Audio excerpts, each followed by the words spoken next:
A single mom's date only wanted her for fun. I will also share my thoughts to other stuff, like dating story time from first-hand account.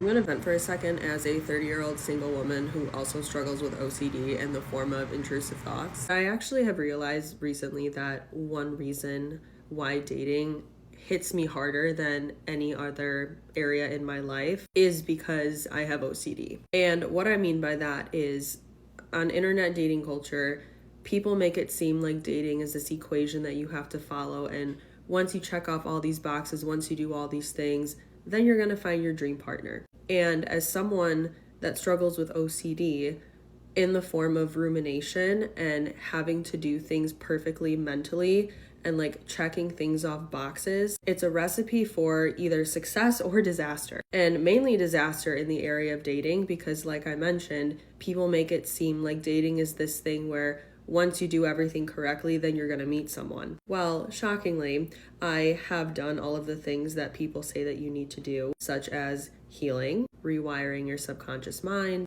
therapy, putting yourself out there, whether that's apps, going out in public, or even just living your life without being on apps, dating outside of your type. I really have done it all, and I have put a significant amount of effort into making sure that I've done all these things in hopes of meeting someone like everyone else seemingly has done. And so when I'm sitting here realizing like, hey, I did all these things and I still don't have a partner, it makes my mental compulsions even worse, because I'm like, okay, well, what else do I have to fix? Clearly these things didn't work, so I must be missing something. There must be something that I'm missing either within me or externally that is causing me to still not have a partner. And I guess what I'm trying to say is I'm so tired of people making it seem like dating is so black and white, like it's this easy thing that once you do X, Y, and Z, you're gonna find your man, because it's just simply not the truth. I used to pray for a partner like every night before bed when I was in my 20s. I used to meditate on it and journal about it. I don't do any of that anymore, just because I'm sitting here finally realizing that I think a lot of it is luck, or maybe I'm just not God's favorite. But it's really, really challenging for me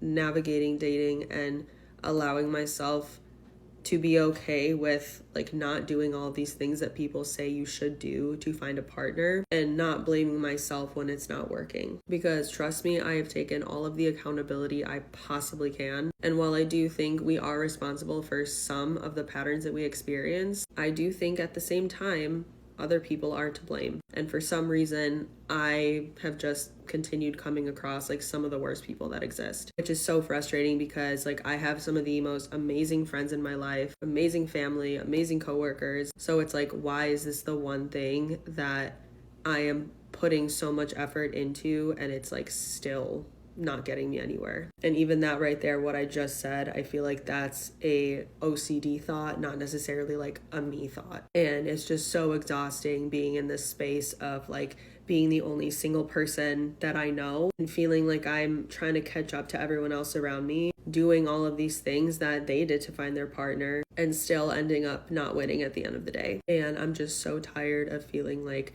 there's constantly something that I need to be doing to find a partner, that there's something wrong with me that I need to fix, when in reality, I'm starting to believe that maybe that's not the case at all. If dating is hard for you because of your OCD, that's on you to fix before you expect someone else to deal with it. Let's be direct about this. Every person comes with some level of baggage, flaws, or challenges. That's normal. But there's a difference between having normal human imperfections and having unmanaged mental health issues that make you difficult to be around or in a relationship with.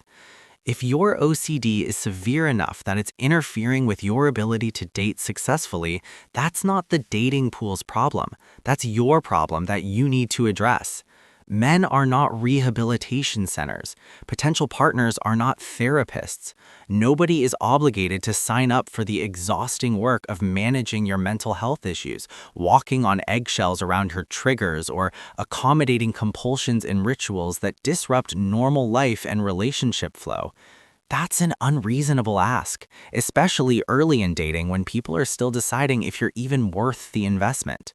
Here's the accountability piece.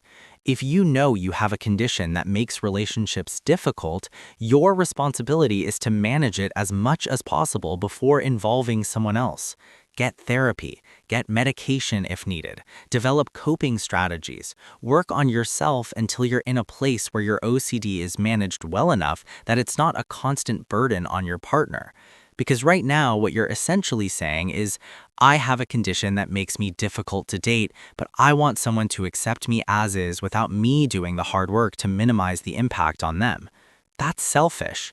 You're asking someone to sacrifice their peace, comfort, and mental energy to accommodate something you could be actively working to improve but apparently aren't. And then you wonder why dating is hard? Dating is hard for you because you're bringing a significant challenge into the relationship and expecting other people to just deal with it.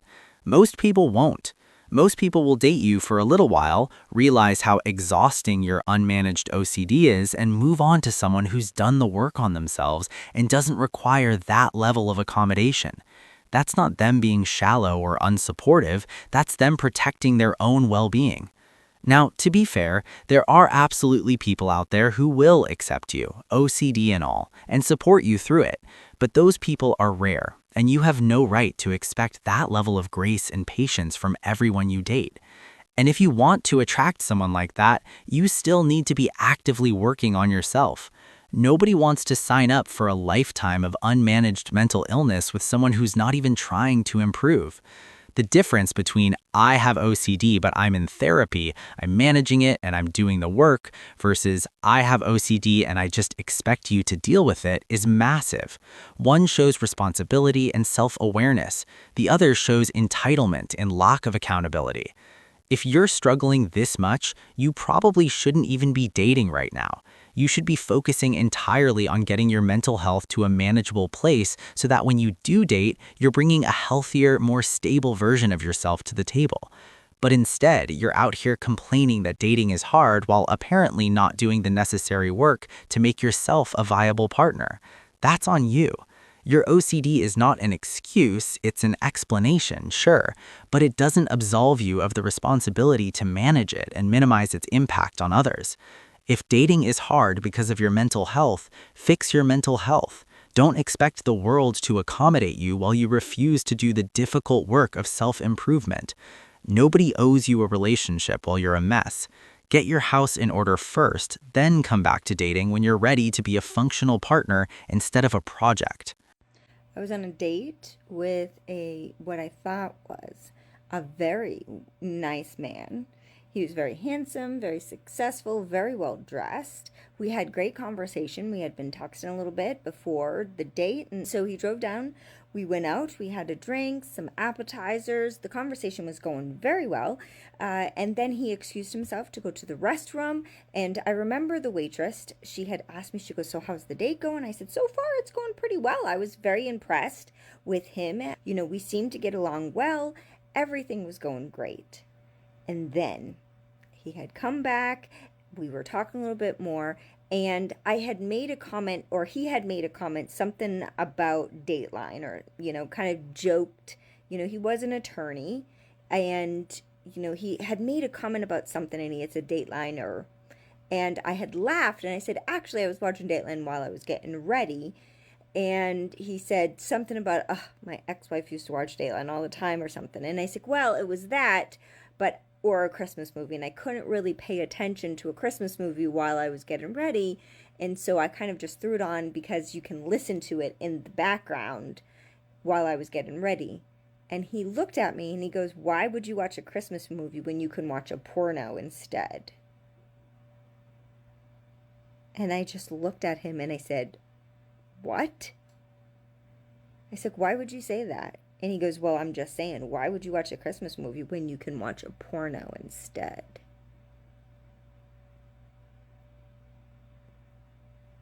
Seriously? Like, why would you say that?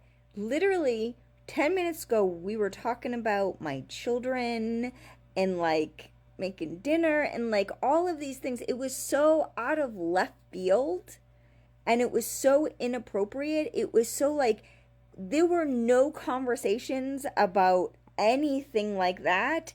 It was not like we were even flirting in that way or even having.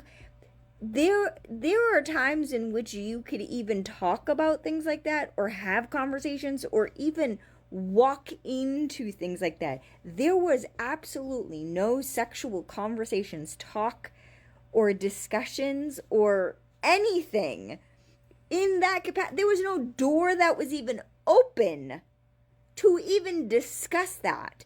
After that had happened, and I looked at him, I said, why?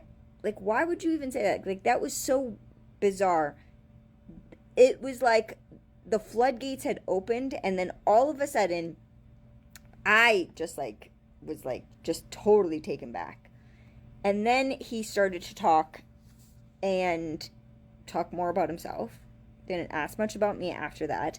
And then he started to make comments about how, people use him for stuff, and how, he has these friends. I said, oh, you have a lot of friends? Like, and he's like, well, no, not really. I do have friends, and I have this guy, he's a friend, and these neighbors, this and that.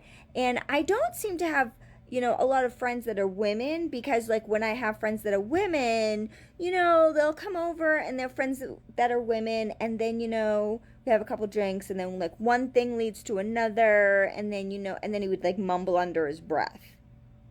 And I'm just like looking at it, I'm like, what are you even talking about? Like, this is like such, and then he would just like say things like, and then he would, and I'm like, well, I asked him, I was like, have you ever cheated before? He's like, well, my ex-wife said I did. And then she said this, and then at our divorce, she said that I flew all my girlfriends to Jamaica and to all these places, but, that only cost me this much. But he didn't deny it. He's like, but that only cost me this much money, and then I did this, and then she accused me of hiding all this money, but I didn't really hide it because I'm an attorney, and I could show that actually I used my works credit card for this, and and I'm like, what is happening right now? Like, what is going on? And it just goes to show you how well people can like be one thing, and then you give them a couple of drinks, and they'll show you a totally different side. And that is why I honestly, I don't take people for what they tell me. And that is why I have like very strict guidelines of what I expect, what my standards are, and so then he asked me on for a second date, and I politely declined. He's like, I was so taken back by your presence and this and that, and I was like, yeah, no, I was like, I prefer not to be on the roster. So, and he goes, wow, I can't even believe that that's how you feel. How am I supposed to feel? That I don't want to be on your roster? You can't believe that I don't want to be on your roster? Yeah, no thank you. I'm going to pass on that one, but best of luck to you. He was like offended that I didn't want to be on his roster because he thought so highly of himself that everyone would want to be on his roster. Everyone should want to be on his roster. He takes women to Jamaica. No thank you. I'm going to pass, but good luck to you. This single mom went on a date with a handsome, successful man. They had good conversation. She disqualified him because he told her to watch porn instead of a Christmas movie. Now she's acting like she made some righteous decision. Let's be real about what actually happened here and what it reveals about her. First, the obvious. You attract what you deserve. Like attracts like. If a successful, attractive man is making crude sexual suggestions on a first date with you, that tells you exactly how he perceives your value. He didn't see you as someone to court properly, someone to impress, or someone worth his best behavior. He saw you as someone he could be sexually forward with immediately, because he assessed, correctly or not, that you weren't high value enough to require effort or respect. That's harsh, but it's true. High-value women don't get treated that way by high-value men. When a quality man is genuinely interested in a quality woman, he's on his best behavior. He's respectful, intentional, and strategic about not screwing it up. The fact that this supposedly successful, handsome man felt comfortable being sexually inappropriate on a first date means he didn't see her as worth protecting the opportunity with. She was someone he could test boundaries with immediately because he didn't view losing her as a significant loss. Now, why might that be? She's a single mom. That automatically lowers her dating market value significantly, not as a person, but as a romantic prospect. Most high-value men see single mothers as higher risk, more complicated, and less desirable than childless women. So when this man agreed to the date, he likely wasn't seeing her as serious relationship material. He was seeing her as a casual option, someone he could be sexually forward with because the stakes were low. The porn comment wasn't just crude, it was a test. He was seeing how sexually available she was, how quickly she'd go along with sexual framing, and whether she had boundaries. She failed his test by even entertaining the date long enough for him to feel comfortable saying that. A woman with strong boundaries and high self-worth would have shut that down immediately, or never attracted that energy in the first place. But here's the other side.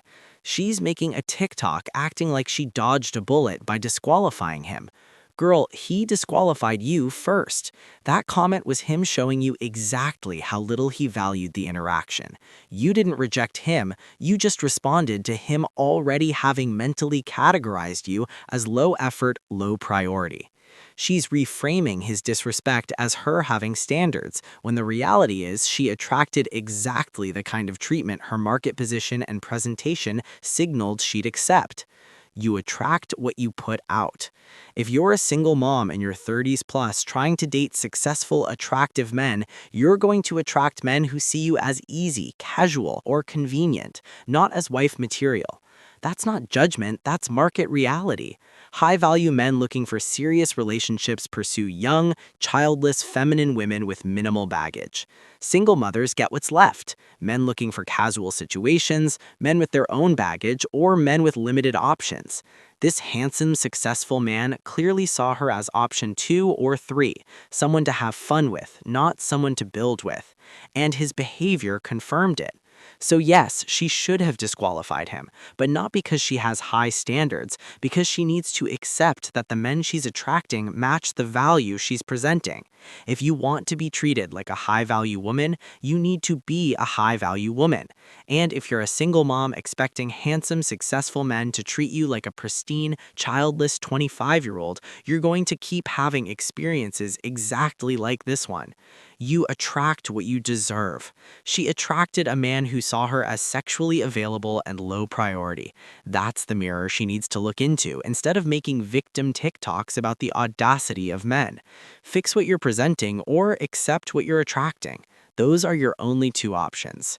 I just had a man who owns a home in Orange County almost have me split a bill of $24 or so on a first date. Let's get into it. Oh my goodness, I don't even know where to begin. So this guy, at first I was like, WTF, but we ended up having like really good conversation after, because I just was straight up and was like, yeah, you're not getting a second date. And then after that, like, conversation became very candid, and it actually was like just like a very intriguing conversation. But here's what happened. So first I show up and he sends me a location where I think we're gonna go to this cafe and we're gonna get food or like a dessert or something. Like, it's the location of a cafe. I pull up and he goes, let's go for a walk. So we're in this downtown area. I was like, whatever, let's just do this. So we're going for a walk. And then he basically has no plan. And then afterwards, he was like, well, I already ate dinner. Mind you, it is 6/7, like dinner hour. So clearly I have not eaten, because I was like, well, we're going on a date. And he sent me a location to a place with food. So I thought we were going to eat. And he's like, oh, well, I already ate. And in my head, I was like, that's fine. Like, I'm just going to end this date and then I'm going to take myself out to eat. No biggie. There's plenty of restaurants here. I'm going to get myself dinner.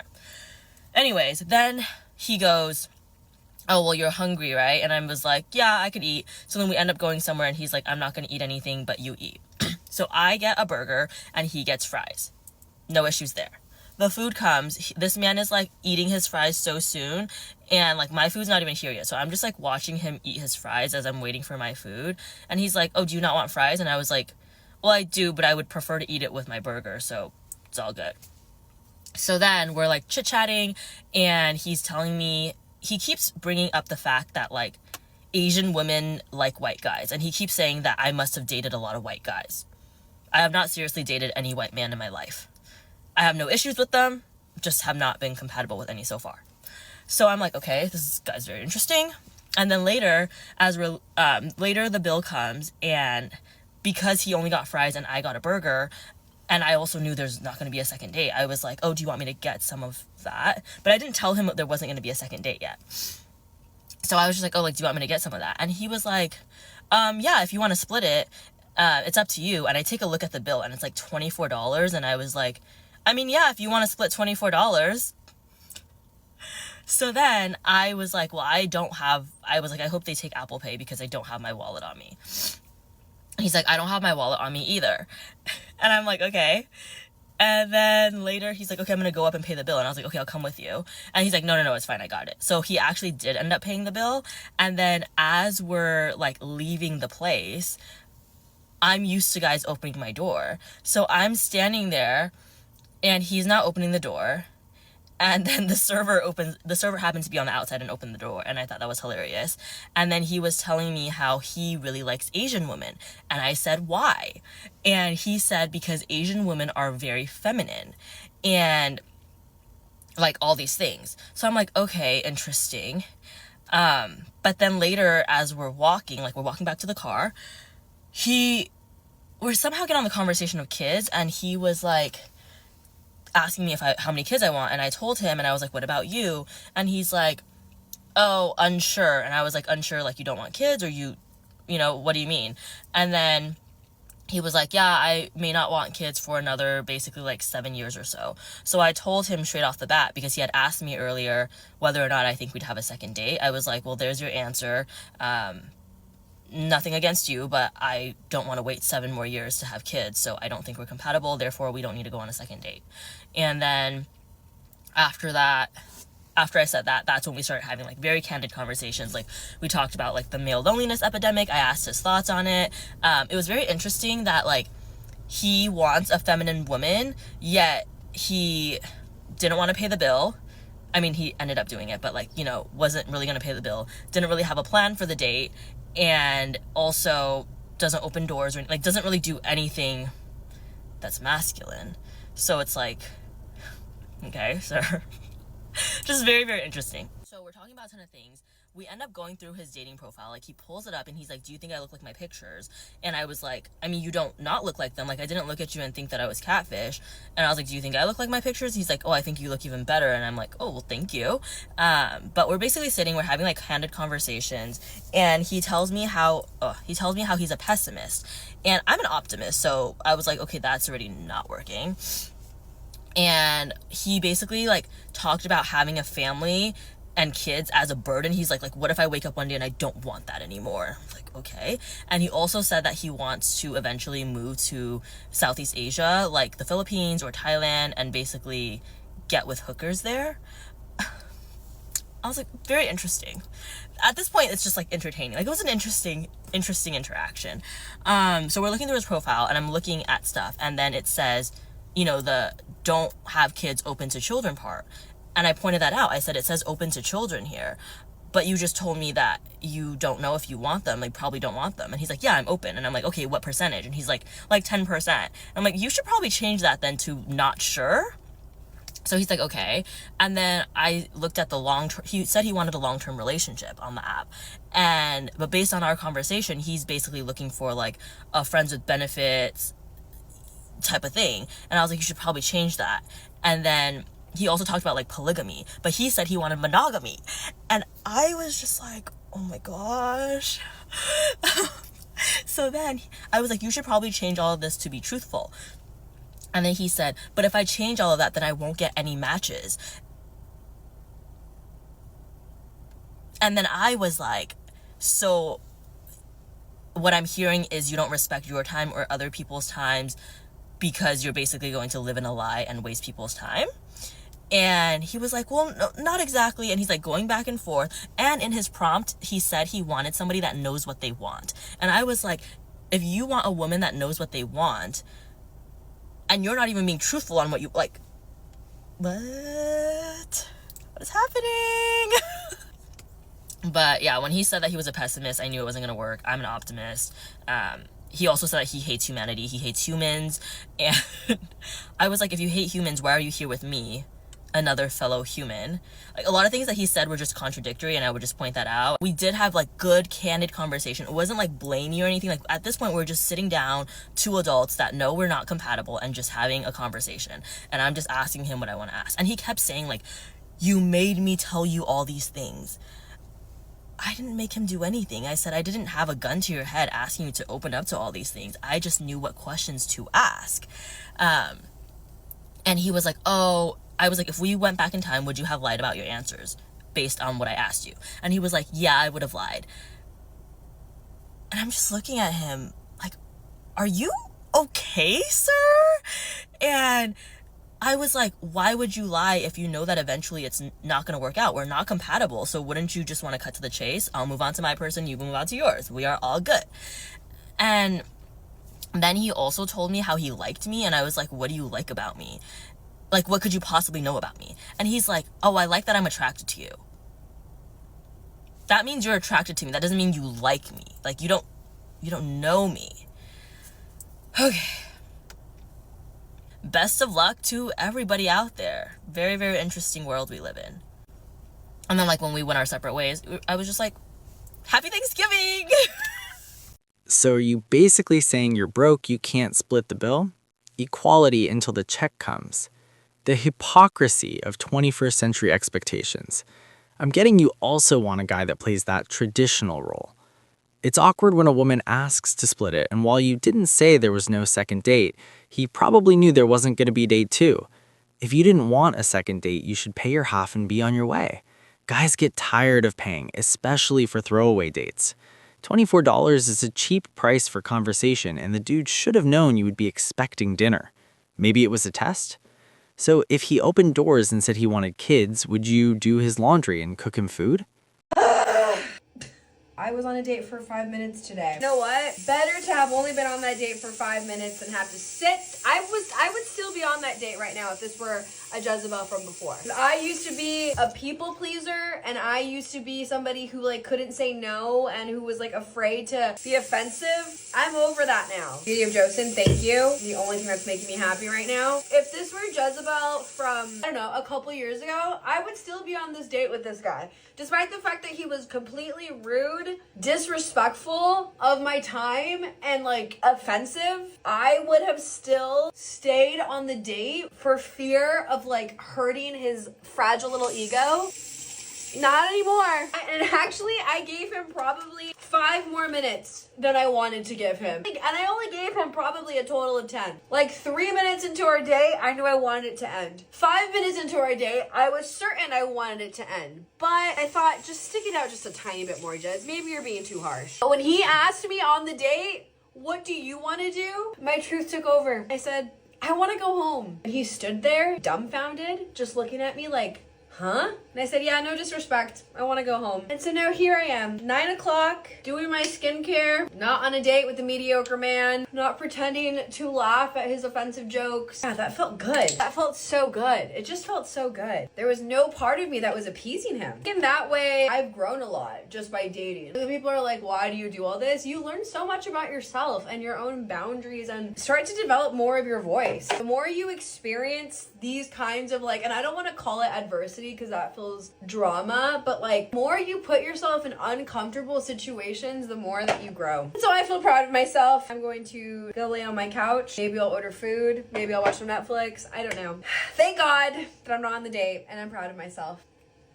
The problem is you guys both wanted princess treatment, but only one of you deserved it. You can figure who that is. Every time I post a video about, how a man should be taking care of his woman, spoiling her, whatever, there's always men in the comments, and it honestly makes me laugh. They say, it goes both ways. It goes both ways. I think that is, like, hilarious. That's honestly the problem. Men like that, you have to stay away from. Honestly, the problem, because, like, what do you mean? You need to do your part. Make your woman feel good, treat her good, spoil her. And in return, you get 10 times more when you do that. You get 10 times more. But the problem is that men don't even want to try anymore. They don't even want to bother. They're stingy, they're gross, they're selfish, and yeah, they're wondering why. It's always a vague statement of what the girl does for her man. 10x more? Is the 10x in the room with us? That's the problem. We don't try because it's not 10x better. You say it will be, but it's not. You don't get 10x more. Your part becomes normal, and then they start asking for more. Men aren't stingy if a woman displays qualities that make her worth it. Traditional wife qualities. If a guy is being stingy with you, it just means he doesn't see value in you. Chad didn't have to do any of that back in your prime, 18 to 25, and men are waking up to that and won't pay full price to what Chad got for free.